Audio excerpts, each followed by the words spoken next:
4 raisons qui font que l'allemand c'est facile à apprendre. C'est le sujet de cette nouvelle vidéo. Bonjour, je m'appelle Jeanne et vous êtes sur la chaîne Apprendre naturellement pour apprendre l'allemand en s'amusant. Dans cette vidéo, on va donc voir 4 raisons qui font que l'allemand c'est vraiment facile à apprendre. Oui, je sais, tu te dis, mais elle est complètement folle, l'allemand c'est compliqué, c'est ce qu'on t'a toujours rabâché. Mais non, l'allemand c'est beaucoup plus simple que tu ne le penses. Grâce à ces 4 raisons, je vais te le prouver. Et on va démarrer maintenant. Si tu aimes mes vidéos, n'hésite pas à t'abonner si ce n'est pas encore fait à ma chaîne. Il y a un bouton sur le côté, il suffit de cliquer dessus. Tu peux aussi activer la cloche pour recevoir des notifications à chaque fois que je publie une nouvelle vidéo. Alors, première raison qui fait que l'allemand c'est facile à apprendre, c'est que l'allemand c'est lautgetreu. Qu'est-ce que ça veut dire? C'est fidèle au son, en fait. Treu, die Treue, la fidélité au son, laut, les lautes, c'est les bruits que font en fait les lettres. Et effectivement, l'allemand, en fait, c'est simple. On lit tout ce qu'on voit et on prononce tout ce qui est écrit et on écrit tout ce qu'on entend. Voilà, je l'ai dit de 3 manières différentes, mais c'est ça en fait. C'est-à-dire que quand tu vois un mot, à partir du moment où tu sais comment prononcer chacune des lettres et chacun des sons de ce mot, eh bien tu peux dire le mot. Et une fois que tu connais aussi la prononciation, quand tu entends un mot, tu peux le retranscrire facilement. Je l'ai observé vraiment très concrètement puisque j'ai été prof des écoles en CP en Allemagne, die erste Klasse, et en CP en France, donc j'ai vraiment vu la différence. Les élèves allemands, à partir du moment où ils connaissent l'alphabet, où ils savent que le son A, ça s'écrit la lettre A, le son O, la lettre O, le P, etc. Bon, ça c'est facile, c'est pareil en français. Mais à partir du moment où ils connaissent ça, il y a quelques sons particuliers comme le CH qui fait parfois et parfois il y a plutôt aussi les diphtongues, les AI, les OI, les AO. Donc ils sont un peu particuliers, mais ça, si tu les connais pas du tout, je t'invite à revoir ma vidéo sur l'alphabet allemand. J'ai fait une vidéo assez complète, enfin très complète d'ailleurs, où je te présente toutes les particularités de l'alphabet. Tu peux retrouver cette vidéo sur ma chaîne ou en cliquant sur le petit i là sur le côté. Et donc du coup, une fois que les élèves ils connaissaient tous ces sons-là, ils pouvaient sans problème écrire des mots et avec une orthographe relativement juste. Donc au bout de quelques mois déjà en CP, les élèves ils écrivaient des mots, des phrases et c'était quasiment juste orthographiquement. Alors qu'en France, c'est pas la même. Hein. Entre les en, en, am, em, am, les 1 qui s'écrivent parfois in, un, ain, enfin j'explique pas, hein. C'est beaucoup plus complexe de savoir écrire et de savoir prononcer le français, parce qu'il y a beaucoup plus d'exceptions, beaucoup de particularités, alors qu'en allemand, c'est vraiment fidèle à la prononciation des sons. Donc en fait, il suffit de se savoir comment prononcer les lettres pour pouvoir prononcer les mots, et puis de connaître ces petits sons particuliers. Alors si ça te paraît encore compliqué malgré ça, j'ai créé un challenge de prononciation dans lequel en 21 jours je t'explique vraiment tous les détails et là vraiment on va en fond et au bout de 21 jours t'as il n'y a plus aucun secret pour toi dans la prononciation de la langue allemande. Si tu veux participer à ce challenge et toi aussi savoir prononcer l'allemand sans aucun problème, tu peux t'inscrire. Il y a un lien juste en dessous dans la description pour t'inscrire au challenge de prononciation. Donc ça, c'est la première raison. La deuxième raison qui fait que l'allemand, c'est simple à apprendre, c'est qu'on peut repérer très facilement les noms grâce aux majuscules.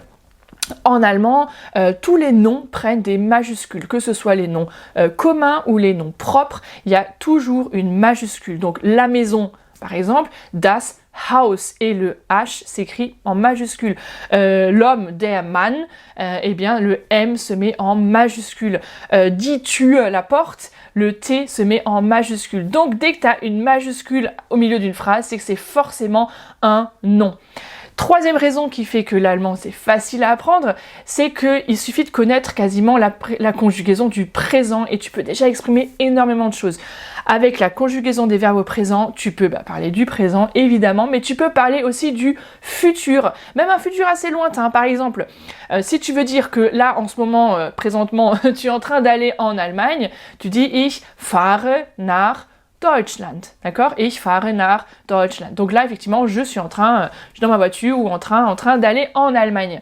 Mais si tu veux dire que la semaine prochaine, tu iras en Allemagne, ce futur, j'irai en Allemagne, en fait, en allemand, tu utilises le présent. Donc tu dis, ich fahre nächste Woche nach Deutschland. Donc le verbe n'a pas changé.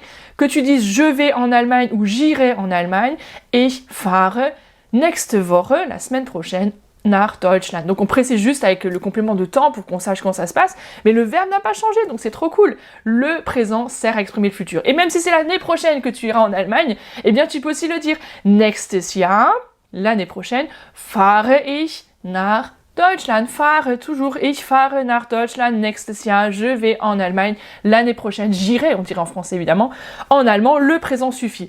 Après, si tu veux parler du passé, bah là, il suffit de connaître le passé composé. Alors oui, je sais, on t'a appris aussi l'imparfait à l'école, t'as peut-être appris les tableaux de verbes irréguliers, mais franchement, l'imparfait à l'oral, il n'y a personne qui l'utilise, c'est que dans les écrits un peu plus soutenus. Donc avec le passé composé, c'est très simple, donc il y a le verbe haben ou le verbe sein, avoir ou être, enfin l'auxiliaire, comme en français, hein, et donc dès qu'il y a un mouvement, en allemand, ça va être le verbe sein. Donc, ich bin gefahren, je suis allé en Allemagne, si tu veux parler au passé, ich bin gefahren. Donc, tu vois, ça c'est vraiment super pratique en allemand, on n'a pas besoin d'apprendre un futur, ça marche très bien avec le présent. Et enfin, quatrième et dernière raison qui fait que l'allemand c'est facile à apprendre, c'est qu'il existe énormément de mots de la même famille. Et donc en fait, c'est facile du coup de comprendre des nouveaux mots parce que tu peux retrouver ces composés, ces mots légaux dont je te parle souvent sur mon compte Instagram, des mots légaux qui te permettent de trouver qu'il y a un lien, une idée commune et du coup aussi de créer des associations entre différents mots que tu apprends.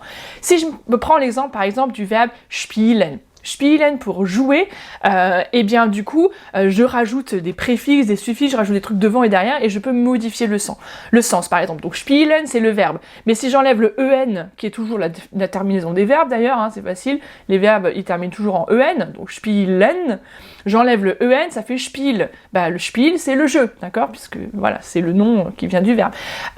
Et si je veux parler des joueurs, que c'est un joueur, généralement les noms masculins ils prennent ER à la fin. Hein, tu sais, der Bäcker, der Lehrer, le boulanger, le prof, ça c'est toujours ER à la fin. Donc bah du coup celui qui joue, bah, c'est le Spieler. Bah oui, der Spieler. Et si c'est une joueuse, bah du coup c'est Spielerin, parce qu'on leur rajoute encore IN au fil derrière. Hein, nous on leur rajoute un E, en allemand on rajoute un IN, mais c'est le même principe. Hein, donc die Lehrerin, die Bäckerin, la boulangère, etc. Et donc si je rajoute ISCH, et ben là on a le suffixe des adjectifs. Donc c'est voilà, dès qu'on a ISCH derrière, ça fait un adjectif. Spielerig, c'est d'une manière, comment on dit, ludique. Voilà. Hein, en français, il n'y a plus rien à voir avec le jeu dans le mot ludique. En allemand, si on dit ich lerne auf spielerische Weise, j'apprends d'une manière ludique, eh bien on a le verbe, enfin on a l'adjectif, on retrouve ce mot de la même famille de spiel, du jeu, et donc on comprend qu'il y a un côté jeu, il y a un côté ludique. Ensuite, on peut aussi mettre des préfixe, donc devant, et alors ça c'est pas forcément quelque chose que tu vas deviner si tu es débutant, mais par contre si tu retrouves dans un mot ou dans une phrase ce spiel avec des trucs devant et des trucs derrière, bah tu peux essayer de comprendre ce que ça peut vouloir dire. Par exemple, sich abspielen, donc on a de nouveau le verbe spielen, mais on a ab devant. Et ab, c'est un peu tout ce qui ressort, tout ce qui vient, et sich abspielen, c'est quelque chose qui se déroule, quelque chose qui se passe. Donc par exemple, si tu parles d'une scène du film qui se passe à Berlin, es spielt sich in Berlin ab. Donc voilà, sich abspielen. Bon, ça c'est peut-être moins pour les débutants, mais tu vois l'idée qu'en fait on peut rajouter des préfixes, des suffixes et améliorer comme ça le sens. Et puis encore une fois, comme je t'en parlais tout à l'heure, l'idée des mots légaux, c'est le même principe. Donc là on va pas rajouter des préfixes ou des suffixes, on va rajouter des mots en fait, on va prendre des mots comme des briques et on va les mettre ensemble pour créer des nouveaux concepts. Par exemple, si je prends Kinder, que tu connais parce que t'en as mangé tout plein des Kinder surprise et qu'on dit pas Kinder mais Kinder, et bien si tu prends Kinder avec Spiel, ein Kinderspiel, c'est un quoi? C'est un jeu pour les enfants. Donc c'est, d'ailleurs, on peut aussi dire quelque chose de ça, c'est un Kinderspiel, c'est vraiment facile quoi. Et mais c'est aussi simplement un jeu pour les enfants, ein Kinderspiel. Ensuite, tu peux rajouter par exemple ein Rollenspiel. Et là, je suis sûre que tu es déjà en train de te dire ce que ça veut dire, ein Rollenspiel. C'est un jeu de... Bah oui, de rôle, t'avais deviné, évidemment. Ça ressemble au français en plus, t'as vu, t'as déjà trouvé un nouveau mot que t'as déjà compris. Donc ça, c'est vraiment l'idée de ces mots légaux. Et puis après, on peut aussi faire le Gesellschaftsspiel. Gesellschaft, die Gesellschaft. Alors celui-là aussi, on pourrait l'analyser en termes de préfixe, suffixe, mais bon, c'est pas le but, mais c'est pour te montrer que Gesellschaft, c'est la société. Donc Gesellschaft, Spiel, c'est le jeu de société. Et voilà, on a créé un nouveau mot Lego. Donc tu vois, ces 4 raisons nous montrent vraiment que l'allemand, c'est plus facile à apprendre que ce que tu ne pensais. J'espère que ça t'en a convaincu. Si tu as aimé cette vidéo, laisse-moi absolument un petit pouce bleu en bas. Mets-moi dans les commentaires ce que tu en as pensé. Je me réjouis de te lire et je te dis à très vite pour la prochaine vidéo. Tchuss!